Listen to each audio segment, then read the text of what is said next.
বন্ধুরা, আজ তোমাদের জন্য ভাই ও বোনের একটি নতুন ভিডিও নিয়ে হাজির হলাম। ভিডিওটি শেষ পর্যন্ত দেখলে অনেক মজা পাবেন। চলুন তাহলে শুরু করা যাক। আমার নাম রিয়েল, বয়স 1 বছর, কলেজ 2 বর্ষে পড়ি।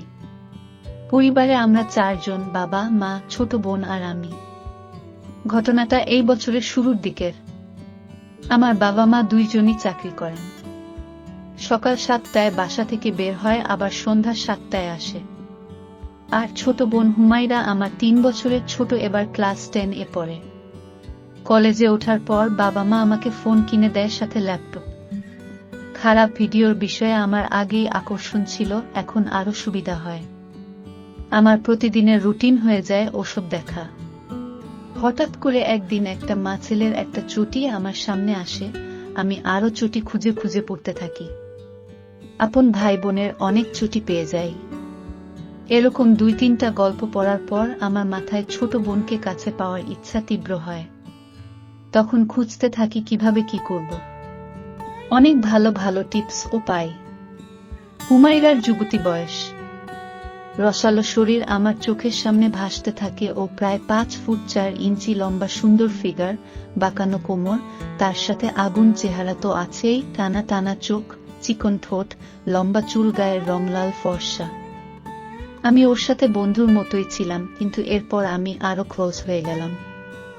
দিনের বেশিরভাগ সময় ওকে দিলাম। ওকে নিয়ে ঘুরতেও গেলাম। বন্ধুদের সাথে আড্ডা না দিয়ে প্রায় বিকালে ওকে নিয়ে বের হতাম। মাঝে মাঝে পার্কে যেতাম, মাঝে রেস্টুরেন্টে। ও খুব খুশি হইত। আমাদের প্রাইভেট গাড়ি ছিল, আর আমি ড্রাইভও করতে পারতাম, তাই প্রবলেম হতো না। পার্কে বেশিরভাগই খাপও থাকতো। প্রথম দিকে ও লজ্জা পেত, পরে আস্তে আস্তে ও আমার সাথে খাপওদের মতোই চলতো, হাত ধরত, কাঁধে মাথা রাখত। আমিও ওর কোলে মাথা রেখে শুয়ে থাকতাম। অনেক বিষয় নিয়ে কথা বলতাম, কিন্তু পরিকল্পনা মতো। আমি প্রেম, বিয়ে, আস্তে আস্তে মেলামেশা নিয়ে বেশি কথা বলতাম। প্রথম দিকে ও টপিক চেঞ্জ করতে চাইলেও আস্তে আস্তে ও এগুলা নিয়েই কথা বলতো। একদিন বন্ধুদের কাছে শুনলাম যে একটা রেস্টুরেন্ট এ নাকি খাপওদের পার্সোনালি আড্ডা দেওয়ার জন্য বাইরে থেকে দেখা যায় না এরকম কাচের গ্লাস দিয়ে তৈরি রুম আছে, সেখানে ওরাও অনেকে রুম ডেট করছে। আমি তো হুমায়রাকে নিয়ে সেখানে যাওয়ার জন্য পাগল হয়ে গেলাম, কিন্তু ওকে হুট করে নিয়ে গেলে তো হবে না, আগে থেকেই বলতে হবে। তাই বাড়িতে গিয়ে সবকিছু বললাম যে এরকম একটা নতুন রেস্টুরেন্ট হয়েছে, যাবি নাকি? ও বলল, ওখানে গিয়ে আমরা কি করব? আমি বললাম, এমনি দেখলাম কেমন কি। পরে ও রাজি হইল। পরের দিন আমরা সেই রেস্টুরেন্ট এ গেলাম। প্রথমেই একটা ঘটনা ঘটল। ওখানে ঢোকার সময় আমাদের পরিচয় পাল্টাতে হলো। বয়ফ্রেন্ড গার্লফ্রেন্ড পরিচয় দিয়ে ভিতরে ঢুকলাম। হুমায়রা মুচকি মুচকি হাসতেছিল, তারপর বলল, আমি তাইলে তোমার গার্লফ্রেন্ড? আমিও হেসে বললাম, এখনকার জন্য তো তাই। তারপর টোকেন দিয়ে রুমে ঢুকলাম। একটা বড় সোফা, একটা টেবিল, দেয়ালে একটা টিভি, আর নিচে পুরোটা ফ্লোর মাদুর পাড়া। হুমায়রা সোফাতে গিয়ে পা তুলে বসল। আমি টিভিটা অন করলাম, একটা রোমান্টিক মুভি চালিয়ে দিলাম। তারপর রিসেপশনে কল দিয়ে খাবার অর্ডার দিলাম, সাথে সাথেই খাবার দিয়ে গেল। আমি দরজাটা লক করে দিলাম। ও বলল, গার্লফ্রেন্ডকে শুধু এই খাবার খাওয়াতে আবার দরজা লক করতে হয়? আমি বললাম, একটা প্রাইভেসি আছে না? ও একটু হাসলো। হুমায়রা সেদিন নীল রঙের একটা সালোয়ার কামিজ পরেছিল, সাথে ঠোঁটে লিপস্টিক। আমি তো পাগল হয়ে যাচ্ছিলাম। খাবার টেবিলে রেখে ওর পাশে গিয়ে বসলাম। ও মুভিটার দিকে তাকিয়েছিল। আমি বললাম, তুই কিন্তু অনেক সুন্দর হচ্ছিস দিন দিন। ও বলল, কিভাবে বুঝলা? আমি বললাম, তোকে দেখে। ও বলল, আমার মধ্যে এমন কি দেখলে সুন্দর? আমি বললাম, তোর সব কিছুই তো সুন্দর। ও বলল, যেমন? আমি বললাম, তোর চেহারা, তোর ফিগার, তোর সবকিছু। ও লজ্জাতে একটু মুচকি হাসল। তারপর ওর কোলে মাথা রাখলাম। ও হাত দিয়ে আমার চুলগুলো নাড়ছিল। ওর শরীরের মিষ্টি গন্ধ আমাকে মাতাল করে দিচ্ছিল। আমি বললাম, তোকে তো এত কাছে আর বেশি দিন পাবো না। ও বলল, কেন? আমি বললাম, তোর বিয়ে হয়ে গেলে কি তখন আর আমাকে সময় দিবি? তখন তো জামাইয়ের আদর নিতেই ব্যস্ত হয়ে যাবি। ও বলল, ও আচ্ছা। আমার বিয়ে হোক তুমি বুঝি চাও না? আমি বললাম, তা কখন বললাম আমি? ও বলল, তার মানে তুমি চাও আমার তাড়াতাড়ি বিয়ে হোক, তাই তো? গার্লফ্রেন্ডকে ছেড়ে থাকতে পারবা? আমি বললাম, তা আর কি করার, থাকতে তো হবেই। ও বলল, কিন্তু আমি তো তোমাকে ছাড়া থাকতে পারবো না। আমি বললাম, কেন পারবি না? ও বলল, জানি না। আমি বললাম, তার মানে তুই বিয়ে করবি না? ও আমার মাথা ওর কোল থেকে তুলে দিল, তারপর উল্টা দিকে মুখ ঘুরিয়ে বলল, কখনোই করব না, না মানে না।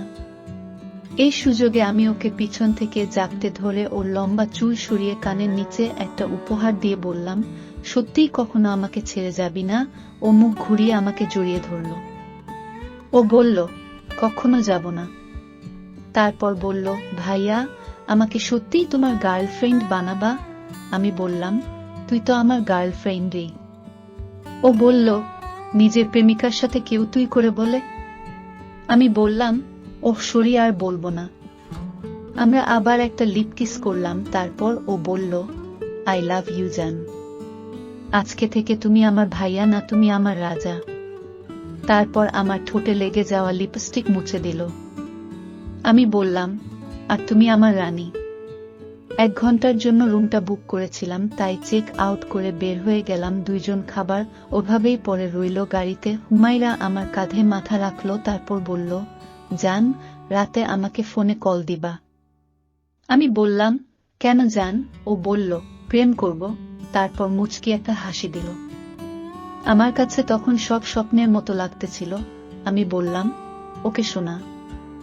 বাসায় রুম আলাদা হওয়ায় ও কল দিতে বলল, রাত জেগে কথা বলার জন্য। আমার বিশ্বাসই হচ্ছিল না। যাই হোক, বাড়িতে গেলাম। রাত্রে বাবা মা আমরা একসাথে খেলাম। খাবার সময় বাবা বলল, বাবা আর আম্মু 2 দিনের জন্য চট্টগ্রামে যাচ্ছে গ্রামের জমি সংক্রান্ত কাজে। হুমায়রা আমার দিকে তাকিয়ে মুচকি মুচকি হাসল। বাবা বলল, তাদের সকালের এয়ার টিকেট কাটা শেষ, 2 দিন পরেই ফিরে আসবে, আমরা যেন সাবধানে থাকি। আমি বললাম, সমস্যা নেই বাবা, আমরা সাবধানেই থাকব। খাবার শেষে যে যার রুমে চলে গেলাম। তারপর রুমে গিয়ে হুমায়রাকে কল দিলাম। ও বলল, জান, কি করো? আমি বললাম, তোমার কথাই ভাবছি সোনা। ও বলল, সকাল হলেই তো আমাকে পাবা। আমি বললাম, তোমাকে যে আমার আরো কাছে পেতে ইচ্ছা করে। ও বলল, কত কাছে শুনি? আমি বললাম, বুকে তার বড় যত কাছে পেতে চায়। ও বলল, দুষ্টু। তারপর কল কেটে দিল। আমি আবার কল দিলাম। বললাম, কি হলো? ও বলল, কই কিছু না তো। আমি বললাম, তুমি আমার চোখে পৃথিবীর সবচেয়ে সুন্দর নারী। ও বলল, তুমিও আমার একমাত্র পুরুষ, যাকে আমি আমার করে পেতে চাই। আমি বললাম, আমার খুব ইচ্ছা করছে তোমার বুকে মাথা গুজে ঘুমাতে। ও বলল, বুকে নাকি অন্য কোথাও? আমি বললাম, তোমার নরম বুকের উপর সোনা। ও বলল, ঈশ্বর কত। আমি বললাম, তোমার ওইটার সাইজ কত জান? ও বলল, 3-4। আমি বললাম, আর পিছনেরটার? ও বলল, 3-6। আমি বললাম, কবে যে তোমাকে ঘরের বউ করে আনব? ও বলল, আমি তো তোমার বই। আমি বললাম, সত্যি? ও বলল, এখন ঘুমাও, সকালে আদর করো। আমি বললাম, একটা উপহার তো দাও। ও শব্দ করে একটা উপহার দিল, আমিও দিলাম। তারপর কল কেটে দিলাম। পরের দিন সকালে 9টার সময় ঘুম থেকে উঠে বাবা আম্মুকে এয়ারপোর্টে ড্রপ করে দিয়ে সোজা চলে গেলাম মার্কেটে। হুমায়রার জন্য একটা লাল টুকটুকে পাতলা শর্ট নাইটি, 1 সেট ছোট জামা প্যান্ট কিনলাম। তারপর বাড়িতে এসে দেখি রানী আমার তখন ঘুমাচ্ছে। আমি আস্তে করে গিয়ে ওর পাশে শুলাম। তারপর ওকে জড়িয়ে ধরে একটা উপহার দিলাম, তাতে ও জেগে গেল। আমরা আরেকটু দুষ্টুমি করলাম। তারপর ও বলল, এখন না, বিয়ের পর বাসর রাতে। আমি বললাম, মানে? ও বলল, এখন তো আমি তোমার প্রেমিকা, কিন্তু বউ বানাতে তো বিয়ে করতে হবে বাবু। আমি বললাম, আচ্ছা তাইলে তুমি ফ্রেশ হয়ে রেডি হও, এখনই মার্কেটে যাব। ও মুচকি হেসে আমাকে একটা উপহার দিয়ে বলল, আর একটু অপেক্ষা করো সোনা।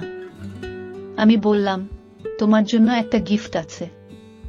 ও উঠে বসে বলল, কি গিফট? আমি শপিং ব্যাগটা হাতে দিয়ে বললাম, দেখো কি। ও ব্যাগ খুলে অনেক খুশি হলো, বলল, তোমার বুকে লালে খুব মানাবে বুঝি। আমি বললাম, লাল পরীকে তো লালেই মানায়।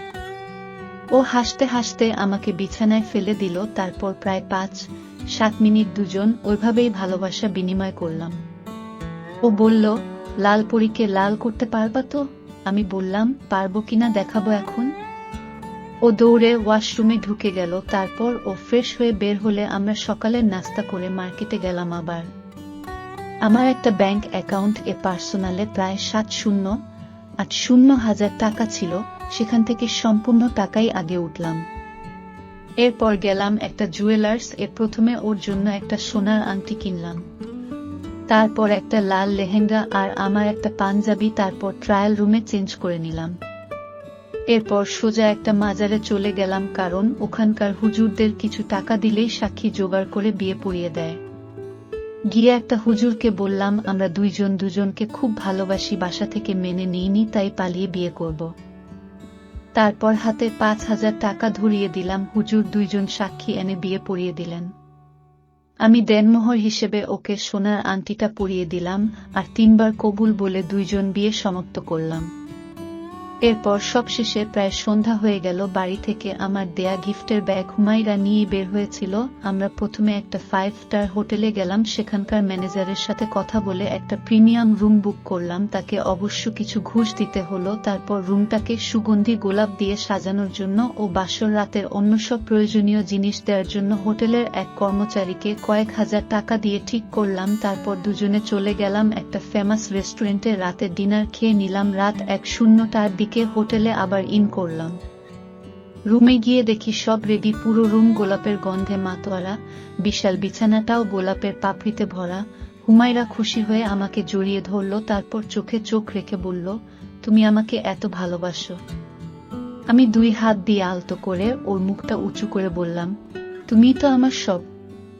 তারপর হাত নামিয়ে বললাম, রেডি হয়ে নাও, তোমার স্বামী তো আর সহ্য করতে পারতেছে না। ও বলল, তুমি বাহির থেকে হেঁটে এসো, আমি ততক্ষণে রেডি হয়ে নিচ্ছি, যা দেখার সবকিছু একেবারেই দেখবা যাও। আমি দরজা লক করে বের হলাম, রুমের সামনেই দাঁড়িয়ে থাকলাম। আসলে আমি আর সহ্য করতে পারছিলাম না। তারপর ওই কর্মচারীকে কল করে 1 গ্লাস দুধ, একটা ছোট কৌটার মধু, একটা বড় ডার্ক চকলেট, 1 পাতা পিল ট্যাবলেট আনতে বললাম। 1 মিনিট পর কর্মচারীটা সব নিয়ে আসলো, দিয়ে চলে গেল। 5 মিনিট পর হুমায়রা কল দিয়ে ভিতরে যেতে বলল। আমি আস্তে করে দরজা খুললাম, তারপর ওইসব কিছু সাথে নিয়ে ভিতরে ঢুকলাম। প্রথমে দরজাটা লক করলাম। পুরো ঘরে সুখের সুবাস, স্টেম লাইট এর আলোতে দেখলাম বিছানার উপর গোলাপের পাপড়ির মধ্যে লাল টুকটুকে ছোট্ট একটা নাইটি পরে শুয়ে আছে একটা ডানাকাটা পরী। কাছে যেতেই তো আমার চোখ ছানাবড়া, পরীর থেকেও শতগুণে সুন্দর আমার বোন, আমার বিবাহিতা বউ। যেমন লম্বা আর তেমন ফিগার, ঠিক তেমনি ডাম লাইট এর আলোতে নাইটির নিচ থেকে পায়ের পাতা পর্যন্ত ঝকঝক করতেছে। নাইটিটা পাতলা হওয়ায় স্পষ্ট দেখা যাচ্ছে শরীরের আকৃতি। আজকে এমন এক বিশ্বসুন্দরীকে ভোগ করব, আমি ভাবতেও অবাক লাগছিল। চোখ বন্ধ করে চিত হয়ে টান টান ভাবে শুয়েছিল হুমায়রা। আমি গিয়ে পাশে বসলাম, তারপর ওর হাত ধরে আমরা দুজন ভেসে গেলাম সুখের এক অসীম সাগরে। তারপর ও বলে, নিজের সবচেয়ে বড় বন্ধু আপন ভাইকে সারা জীবনের সঙ্গী করতে পারলে এই ছোট্ট জীবনে আর কি চাই? আমি শুধু তোমার কাছে তোমার আদর পেতে চাই। একটা রাতও আর আমি তোমাকে ছাড়া থাকতে পারবো না। তুমি প্রতি রাতে আদর করবা তো? আমি বললাম, করব, প্রতি রাতেই আদর করব। আর আগামী বছরের মধ্যে তোমাকে নিয়ে বাইরের কোনো দেশে স্থায়ী হব, আমাদের সংসার সাজাবো। ও বলে, আচ্ছা সোনা, আমার কোন জিনিসটা তোমার সবচেয়ে বেশি ভালো লাগে? আমি বললাম, 2টা জিনিস, একটা হলো তোমার চিকন ঠোঁট আমার সবচেয়ে বেশি ভালো লাগে। তারপর ও বলে, আরেকটা? আমি বললাম, তোমার শরীরের মিষ্টি ওই গন্ধটা। ও বলে, এখনো পাচ্ছ? আমি সাথে সাথে ওর গলায় পাপ্পা দিয়ে শরীরে মাথা গুজে দেই, তারপর জোরে একটা প্রশ্বাস নেই। তারপর বলি, এই পাচ্ছিস সেই গন্ধ? ও আমার দিকে তাকিয়ে একটা মুচকি হাসি দেয়। তারপর আমরা আবারও আরো আধা ঘন্টা ভালোবাসার আদান প্রদান করি। পরদিন সকালে 1-1টার দিকে ঘুম থেকে উঠে ওকে একটা পাপ্পা করি। তারপর ব্রেকফাস্ট করে চেক আউট করি হোটেল থেকে। সেদিন রাতেও বাসা ফাঁকা থাকায় সারারাত ভালোবাসা আদান প্রদান করি। কিন্তু পরের দিন আম্মু বাবা চলে আসে। তাই এখন প্রতিদিনই রাত 1-2টার পর নিজেদের রুম লক করে, আমাদের বাড়ির ছাদে একটা রুম আছে, ওই রুমে গিয়ে স্বামী স্ত্রী দুজন একসাথে ঘুমাই। সকালে আম্মু বাবা হাঁটতে চলে যায়, তখন উঠে পড়ি। নেক্সট ইয়ার আমি আমার বোন বউকে নিয়ে অন্য কোনো দেশে সেটেলড হব। বন্ধুরা, গল্পটি এখানে সমাপ্ত করলাম। গল্পটি ভালো লাগলে একটি লাইক ও চ্যানেলটি সাবস্ক্রাইব করে দেবেন। দেখা হচ্ছে পরের ভিডিওতে। বাই।